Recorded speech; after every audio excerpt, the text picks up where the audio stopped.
আজকে আপনাদের সাথে দুটি বইয়ের রিভিউ শেয়ার করব। প্রথমেই যে বইটি নিয়ে কথা বলবো সেটা হচ্ছে অর্পিতা সরকারের লেখা মর্নিং ওয়াক সিরিজ। এটি দ্বীপ প্রকাশনী থেকে প্রকাশিত এবং এর মুদ্রিত মূল্য 250 টাকা। মোট পৃষ্ঠা সংখ্যা 152টা পৃষ্ঠা রয়েছে এই বইটিতে এবং বেশ সুন্দর। বইয়ের পেজ কোয়ালিটি ভালো, লেখার যে ফন্ট সাইজ সেটাও বেশ বড় বড়, কোনো অসুবিধা নেই। এবং এটি একটি ছোট গল্প সংকলন, খুব সম্ভবত এই 2 পৃষ্ঠা জুড়ে আর কি ছোট গল্প রয়েছে সূচিপত্রে, এবং খুব সম্ভবত এটা হয়তো লেখিকার প্রথম দিককার বই। বইটি পড়ে আমার কেমন লেগেছে বলতে গেলে প্রথমেই বলতে হয় যে সহজ সরল বই আমি পড়ি না তা নয়, এবং ভালো লাগে না তাও নয়, কিন্তু এনার এই বইয়ে লেখা বা সংকলিত যে গল্পগুলি আছে প্রত্যেকটা 2-3 পৃষ্ঠার বেশি নয়, সেটাও ঠিক আছে, কিন্তু প্রচণ্ড সরল লেখা, মানে সরলভাবে লেখা। এগুলোকে ঠিক গল্প বলা যায় না। আমার মনে হয় এগুলো সেই আমরা প্রথম দিককার, মানে আমার মনে যেটা হয় যেটা প্রথম দিককার লেখা, তো তাই হয়তো ভালো লাগছে না, বা আমাদের মতো পোড় খাওয়া পড়ুয়াদের বা পাঠকদের কাছে এই ধরনের লেখাগুলো ততটা টানেনি।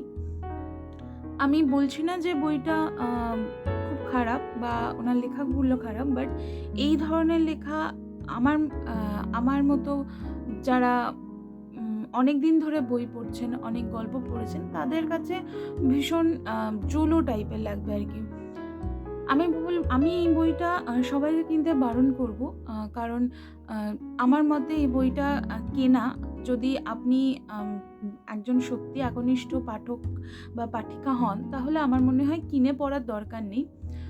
কারোর থাকলে তার থেকে নিয়ে পড়ে দেখতে পারেন একবার, বা অথবা হচ্ছে এই বইটা সবচেয়ে সুইটেবল হচ্ছে যারা প্রথম দিকে পড়া শুরু করছেন, বই পড়ার অভ্যাস তৈরি করতে চাইছেন, বা বাড়িতে ছোট বাচ্চা আছে, মানে একদম ছোট নয়, একটু বড় বয়সী, তাদেরকে দিতে পারেন। তারা বেশ পড়ে আর কি নিজেদের যে অভ্যাসটা সেটা তৈরি করতে পারবে। তাছাড়া এই বইটা আমার মতে না পড়লেও চলবে। আমি বইটা পুরোটা শেষ করে উঠতে পারিনি, কারণ আমার কিছু দূর মানে প্রায় হাফ পড়া হয়ে গেছিলো। তারপর আমার পড়তে আর ভালো লাগছিল না, কারণ হয়তো এতটাই মানে মানে এই পৃষ্ঠায় আমি ব্রেকফাস্ট অবধি খুব সম্ভবত পড়েছি। এখানে একটি গল্প আছে ব্রেকফাস্ট, এই অবধি পড়েছি। তারপর আমার আর ভাল লাগছিল না, ইন্টারেস্ট পাইনি। লেখাগুলো ভীষণ সহজ সরলভাবে লেখা, মানে এতটাও সহজ সরল আমি নিতে পারিনি, সেজন্য আমার আর শেষ করে ওঠা হয়নি। আমি বলব, তাই আমি যেটা বললাম যে আমি সবাইকে কিনতে বারণ করছি। কারোর থেকে পড়ার যদি ইচ্ছা হয় যে কেন এই বইটা আমি পড়তে বারণ করছি, বা হয় না যে আমরা অনেক সময় নেগেটিভ কিছু শুনলে বা দেখলে ভাবি যে এটা কেন নেগেটিভ, সেটা নিজেরা পরীক্ষা করে দেখব। দেন আপনি কারোর থেকে নিয়ে পড়ে নেওয়াটাই বেটার, বা কোনো লাইব্রেরি থেকে, বা কারোর কোনো বন্ধু-বান্ধব বা কেউ জানাশোনা কেউ যদি এই বইটি কিনে থাকে তার থেকে। এটা গেল প্রথম বই। এরপরে যে বইটি নিয়ে কথা বলবো সেটি সম্প্রতি আমি সংগ্রহ করেছি বসন্ত বইমেলা 2026 থেকে। সে যদি সহজে জ্বর আসবে না, কেয়া চ্যাটার্জি। এই বইটি প্রকাশিত হয়েছে খসড়া পাবলিকেশন থেকে। এই পাবলিকেশনটার সাথেও আমার এই প্রথম পরিচয়। এনাদের বই আমি এর আগে কখনো কিনিনি। এই বইটির মুদ্রিত মূল্য 275 টাকা, এবং এটি এবারের যেটা কলকাতা ইন্টারন্যাশনাল বুক ফেস্ট সেটাতে প্রকাশিত হয়েছে। এর মোট পৃষ্ঠা সংখ্যা 148টা।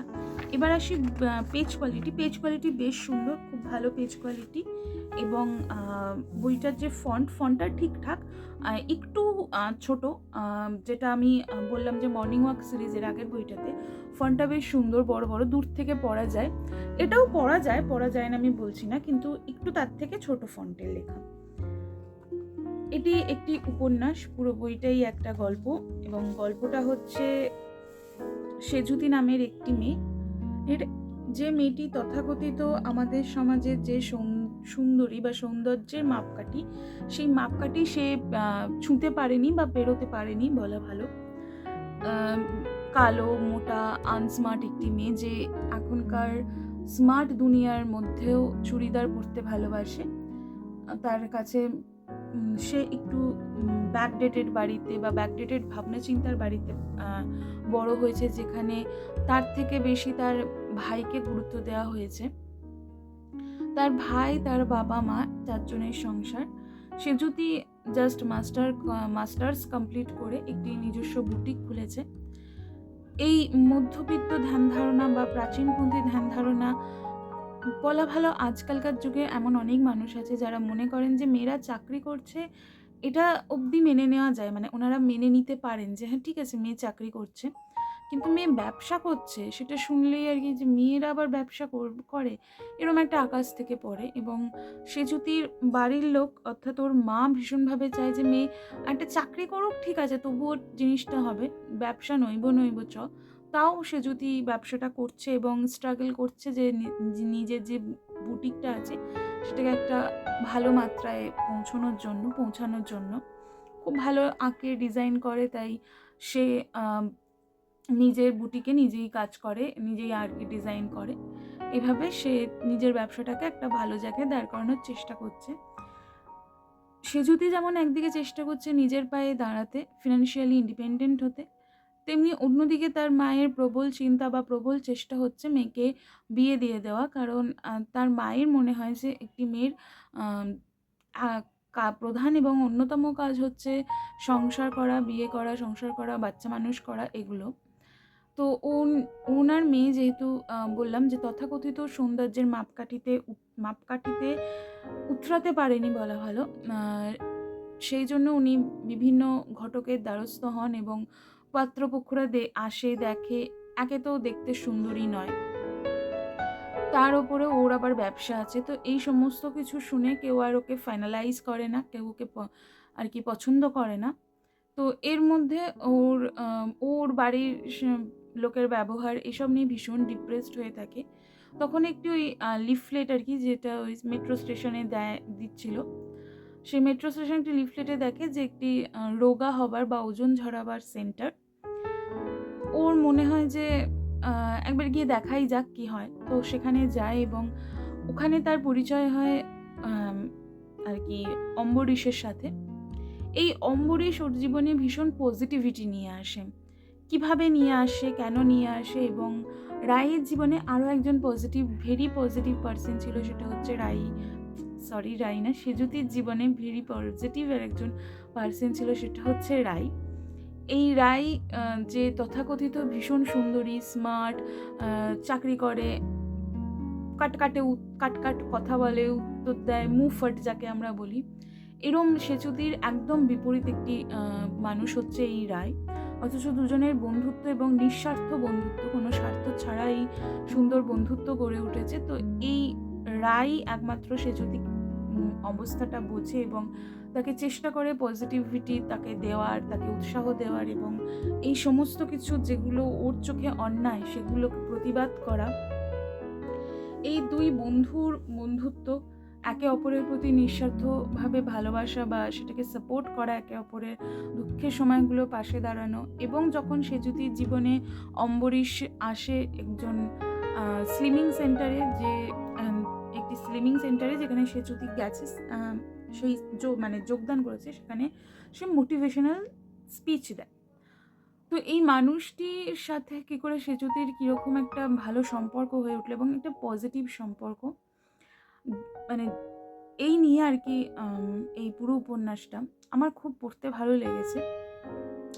বইটি কিনেছিলাম হচ্ছে মেনলি এই নামটার জন্য, সেজুতির সহজে জ্বর আসবে না, আমার ভীষণ ক্যাচি একটা নাম লেগেছিল। মানে আমি বলছি না ক্যাচি মানে একটু অন্যরকম, হাটকে না, ভীষণ সহজ একটা লাইন কী করে একটা গল্পের নাম হয়ে যায় বা একটি উপন্যাসের নাম হয়ে যায়। এবং এর যে কভার ফটো বা এই যে কভারের যে পেজটা, এটা আমার